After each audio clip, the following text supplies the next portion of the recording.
اتصدمت لما شفتها قدامي، وده أول لما فتحت الباب ولقيت سلفتي اللي لسه والدة امبارح. ساعتها استغربت قوي وقلت لها انتي غريبة قوي، ايه اللي جابك؟ لقيتها بتقولي بقى كده: ده انا حتى جايبالك الهدية دي تقعد معاكي. انا عارفة ان انتي كنتي عايزة تشوفيها ومرضتيش تنزلي علشان جوزي والمشاكل اللي ما بينا، بس عادي يا حبيبتي، انا جبتها لك لحد عندك وهسيبها عندك امانة، لان في مشوار مهم جدا لازم اروحه، ومش هينفع اسيبها في حتة تانية، ولا في الشقة تحت، ولا عند اي حد. ساعتها قلت لها دي مولودة امبارح، ازاي بس هتسيبيها وتمشي؟ وحتى انت لسه والدة، ازاي برضه هتمشي وانت بحالتك دي؟ لقيتها بتقولي مشوار مهم جدا، ورغم ان انا مش قادرة اقف على رجلي، بس انا لازم اروح المشوار ده، لازم اروح ضروري. ارجوكي بقى خدي البنت. وساعتها خدت منها البنت، وكنت فرحانة قوي اول لما مشيت، وقلت ما شاء الله، بنوتة زي القمر، زي اللي كنت بحلم بيها بالظبط. وقلت لها انتي زي القمر وجميلة. تعرفي، لو كنا بنكلم بعض انا وسلفتي وكمان حماتي، كان يوم ولادتك ده هيكون احسن يوم في الدنيا. بس عادي، تتعوض. انا النهارده هلعبك وادلعك واعمل لك كل حاجه. في الوقت ده كنت فرحانه بيها جدا، لاني لسه ما خلفتش، ومبسوطه بالذات انها بنت. بس بعد كده بدات تعيط، عيطت كتير، وعلشان كده رضعتها. وبعد ما رضعتها سبتها على الكنبه ونيمتها بالعافيه، وقلت اموره وحلوه بس الزنانه، اعمل فيكي ايه بس انا دلوقتي؟ وفضلت العب معاها وهي نايمه، وكنت خايفه جدا انها تصحى وتعيط. وفي الوقت ده الباب خبط، رحت عشان افتح الباب وما لقيتش حد بيخبط. ساعتها استغربت، بس قلت يمكن انا سمعت غلط، ما يكونش حد خبط اساسا. وفي الوقت ده اتفاجئت ان التليفون بتاعي جوه بيرن، وكنت خايفه جدا ان البنت تصحى. طلعت اجري على التليفون واخدته في ايدي، وبعدين طلعت بيه على البلكونه، ورديت على جوزي اللي كان بيتصل، ولقيته بيقول لي ما بترديش ليه؟ انا اتصلت بيكي كذا اتصال. قلت له يا نهار ابيض، كذا اتصال؟ انا ما كنتش عايزه البنت تصحى، وبعدين هو انت لحقت؟ انا بس طلعت بره علشان الباب كان بيخبط وما لقيتش حد، ودلوقتي طلعت البلكونه علشان البنت ما تصحاش من صوت التليفون، لانها برضو هتعيط، وانا بصراحه خايفه عليها جدا. لقيته بيقول لي: يا بنت مين؟ انا مش فاهمك، في ايه يا بنتي؟ هو انت بيتهيألك حاجات ولا ايه؟ قلت له لا استنى بس، دي نرمين طلعت وادتني النونو الصغير، البنوته اللي اتولدت امبارح، وقالت لي خليها عندك، والبنوته عندي منوراني. لقيته بيقول لي غريبه قوي، ازاي تسيب البنت وهي لسه مولوده امبارح؟ ازاي تعمل كده؟ وبعدين راحت فين؟ قلت له مش عارفه بقى، المهم ان انا مبسوطه. وبصراحه كمان انا بخصوص يعني المناسبه دي، عايزه اقول لك ان احنا لازم نعمل العمليه، نعمل عمليه الحقن المجهري، ونخلف بقى بنوته زيها. دي جميله قوي، ده انت لو شفتها بس هتفرح بيها قوي. لقيته بيقول لي بعدين بقى قفلي على الكلام ده، انا كنت عايزك في حاجه مهمه، بس خلاص مش هقولك عليها دلوقتي. وقفل السكه في وشي. ساعتها كان متضايق جدا ان انا قلت له ان انا عايزه اخلف، رغم ان دي امنيتي الوحيده، دي الحاجه الوحيده اللي ناقصاني تقريبا. في الوقت ده افتكرت البنت وطلعت عشان اشوفها، بس اول لما طلعت اتصدمت. ساعتها اتصدمت صدمه كبيره قوي، ما كنتش عارفه اعمل فيها ايه. وده لما لقيت البنت اختفت وما بقتش موجوده على الكنبه. ساعتها كنت هتجنن، البنت اللي لسه مولوده بنت سلفتي، اجيبها منين ولا ايه اللي وداها؟ وفي الوقت ده بقيت خايفه وعماله ابص حواليا زي المجنونه، وقلت ايه اللي حرك البنت بس. وساعتها لقيت الباب مفتوح. ايوه انا نسيت الباب مفتوح لما كنت ببص على حد بره، وفضلت ادور عليها في الشقه، رغم ان انا عارفه لا في حد يشيلها ينقلها في حته تانية، ولا حتى البنت تقدر تتحرك. ساعتها كنت هتجنن وعمالة بعيط. بعدين قلت يمكن مامتها لقت الباب مفتوح وجت عشان تاخدها. في الوقت ده نزلت عند سلفتي وفضلت اخبط عليها كتير، بس هي ما كانتش بتفتح. وقتها اتصلت بيها، وساعتها لقيتها بترد عليا. قلت لها عامله ايه يا نرمين؟ هو انتي وصلتي المشوار ولا رجعتي على البيت؟ لقيتها بتقولي لا، انا لسه في المشوار اللي قلتلك عليه. هو انا لحقت امشي؟ لا طبعا، هخلص واجي على طول. معلش لو البنت بتزن شويه، انتي عارفه الاطفال الصغيرين. وقتها قلت لها ما تقلقيش، كل حاجه هتبقى تمام. ولما قفلت السكه اتاكدت ان سلفتي ما اخدتش البنت، وانها ما رجعتش البيت اصلا. واكيد كده كنت عارفه ان انا في مصيبه، مصيبه كبيره مش عارفه احلها ازاي. في الوقت ده ما كانش في حد اكلمه، لاني كنت لوحدي، وحتى كنت خايفة، خايفة قوي. وكان لازم ساعتها اطلع عند شقتي، كان لازم اطلع. وانا طالعة حسيت ان في حاجة غريبة بتحصل. ولما قربت من شقتي شفت اللي عمري ما كنت اصدقه. واللي حصل بالنسبة لي كان حاجة غريبة عمري ابدا ما كنت اتصورها. والحكاية ابتدت من اليوم اللي كنت قاعدة فيه في النادي، وكانت صاحبتي قاعدة معايا، وانا ماسكة التليفون وزعلانة قوي، وكنت بتفرج على صور وليد حبيبي اللي سابني بقاله شهرين. وساعتها قلت لها هو معقول نساني؟ يعني يكون ما بيفكرش فيا دلوقتي؟ وساعتها اتصدمت لما كنت بتكلم ومندمجة قوي، ولقيته قدامي. ايوه، لقيته قدامي قاعد على الترابيزة. وساعتها لقيتها بتقولي بصراحة كده، انا عرفت ان هو بيحب واحدة اسمها ريهام، وانا اعرف البنت دي كويس ومعايا رقمها، وعرفت منها لاني كلمتها واتصاحبت عليها، وهما جايين يتقابلوا النهارده هنا. وكان نفسي ان انت تشوفيهم مع بعض علشان تكرهيه وما تحبهوش مرة تانية، ولا تتكلمي ولا تتعلقي بيه. وقتها قلت لها يا سلام، بقى انت جايباني هنا عشان توجعيني اكتر؟ وساعتها خطرت في بالي فكرة عمرها ما تيجي على بال الشيطان، وقلت لها يعني هي البنت هتيجي تقابله دلوقتي؟ لقيتها بتقولي ايوه. ساعتها قلت لها ماشي، هاتي رقمها. وسجلت رقم البنت والواتس بتاعها، وساعتها رحت قربت منه واخدت سيلفي. ساعتها اتصدم من اللي عملته، ولقيته بيقول لي انتي ليه بتصوري؟ هو انتي عايزه ايه؟ مش خلاص موضوعنا انتهى؟ قلت له مين قال كده بس؟ انت عارف ان انا لسه بحبك.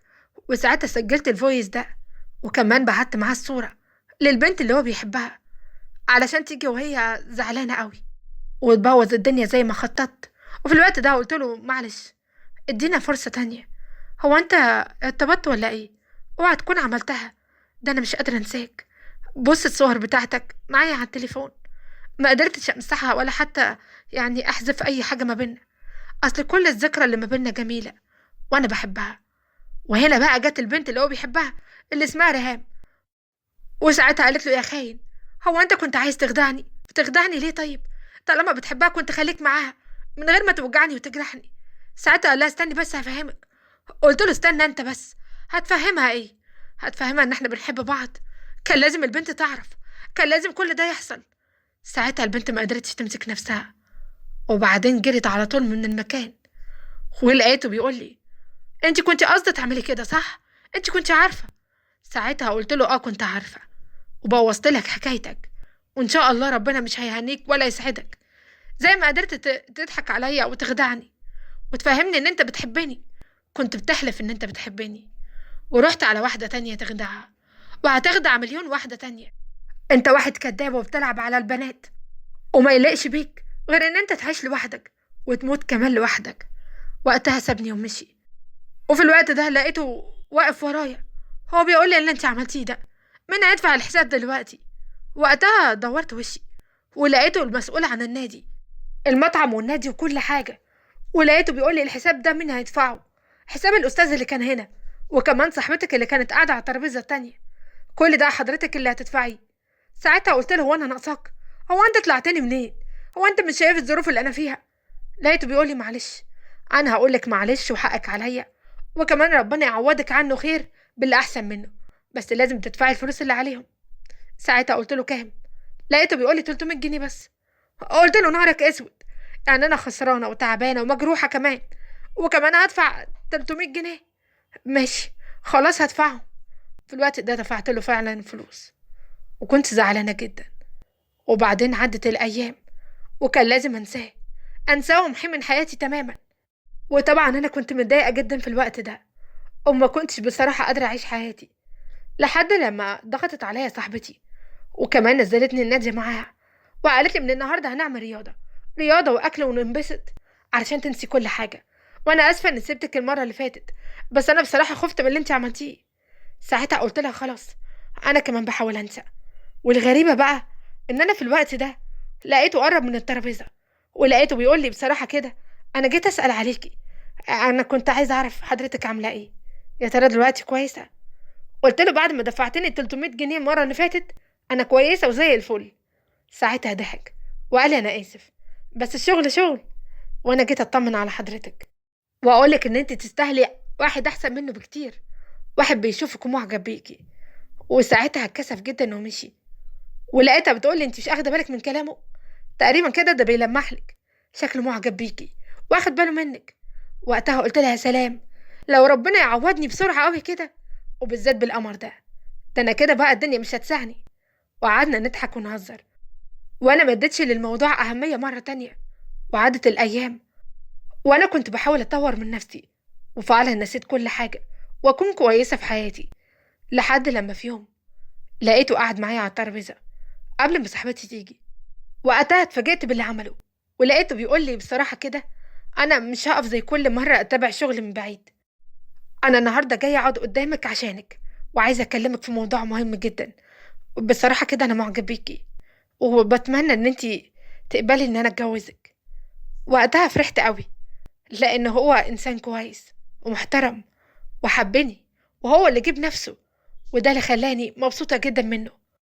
وفعلا اتخطبت له، وبعد فترة كبيرة اتجوزنا.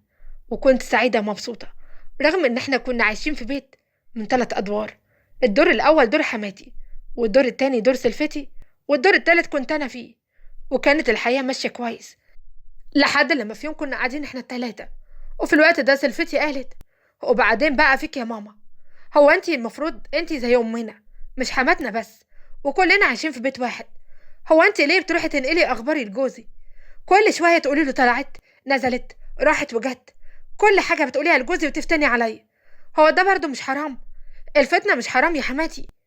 وقتها ردت عليها وقالت لها: عادي، هو انا كنت قلت ايه يعني؟ ابني سالني مراتي نزلت ولا لا، وانا قلت له ان انتي نزلتي. انا غلطت في ايه؟ هو انا لازم اكذب على ابني ولا ايه؟ ساعتها قلت لهم: صلوا على النبي يا جماعة، ده موضوع يعني يتاخد بالراحة. بصراحة كده بقى يا ماما، قولي له معرفش، ما سمعتش، مش لازم تقولي له. وانت كمان، هو انت بتعملي حاجة غلط؟ ما انت تقولي له رايحة فين وجاية منين، من غير ما تدخلي حد ما بينكم. لقيتها بتقولي: يا ستي افهمي بس، انا اوقات بروح عند امي بقضي لها حاجات، وكمان اديها فلوس واساعدها. ماما انت عارفة انها بتشتغل، واوقات بتتعب في الشغل وتقع من طولها، وانا ساعات بروح لها ببقى عقلي مش فيا، وبنزل على طول من غير ما اتصل ولا استأذن من جوزي. وهو بيعرف بعد كده، معرفش بيسأل امه ليه. وامه بقى ايه، ما شاء الله، لسانها قد كده، بتقوله كل تفاصيل حياتي، حتى بتقوله على الاكل اللي عملته وكل حاجة عملتها.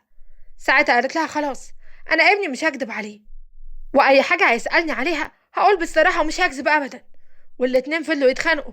وساعتها لقيت حماتي بتقول: اطلعوا بره، امشوا من هنا، انا مش عايزاكوا تيجي عندي، واللي عندها كرامه بقى ما تكلمنيش. قلت لهم: طب انا مالي، انتوا اتخانقتوا مع بعض. ومن اليوم ده اتفرقنا احنا التلاتة، وما بقيناش بنكلم بعض، بقى كل واحد في حاله وفي حياته. وده كان اسلم حل لنا كلنا. وعدت الايام، وسلفتي ولدت، وتاني يوم الولاده خبطت عليا من غير صلح ولا حاجه، وبعدين كلمتني وسابت لي بنتها. والصدمه بقى ان بنتها اختفت، ولما دورت عليها تحت عند امها ما لقيتهاش، وكانت مصيبة كبيرة. وساعتها استسلمت، وكان لازم اطلع شقتي. وانا طالعة كنت حاسة بحاجة غريبة، حاجة غريبة بتحصل. ولما وصلت عند شقتي شفت اللي عمري ما كنت صدقه، عمري ما كنت اتصور ان اشوف المنظر زي ده. وده لما شفت النار طالعة من شقتي. ايوه، كانت النار طالعة من كل حتة. ساعتها صرخت ولميت الناس. والغريبة بقى والمفاجأة ان جوزي جه في الوقت ده، وساعتها حاول يطفي النار. وقتها كنت هتجنن. والمشكلة والمصيبة التانية ان سلفتي جت، ولقيتها بتقول لي: ايه النهار دي؟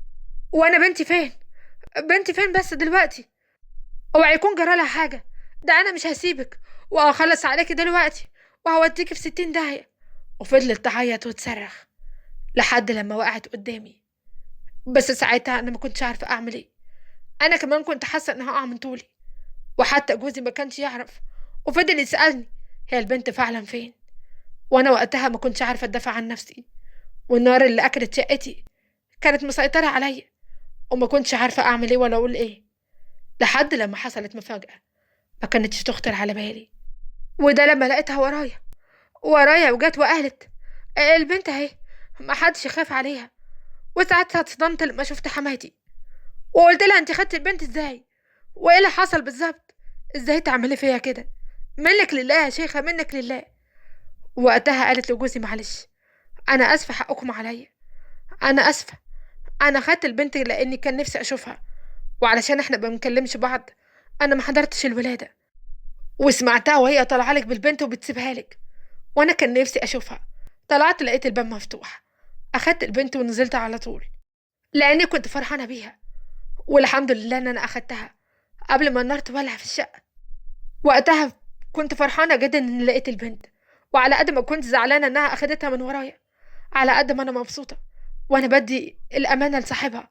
ايوه اديت البنت سلفتي، وقلت الحمد لله ان كل ده حصل، رغم ان قلبي اتوجع واتخلع من مكانه، بس الحمد لله ان بنتك بامان.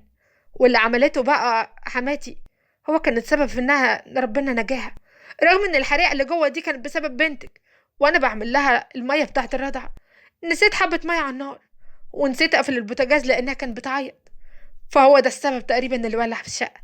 ساعتها حماتي قالت لي خلاص، من النهارده كلنا نتصالح، واللي حصل ده ربنا اللي دبره، وانتي هتعيشي معايا لحد ما شقتك تتصلح.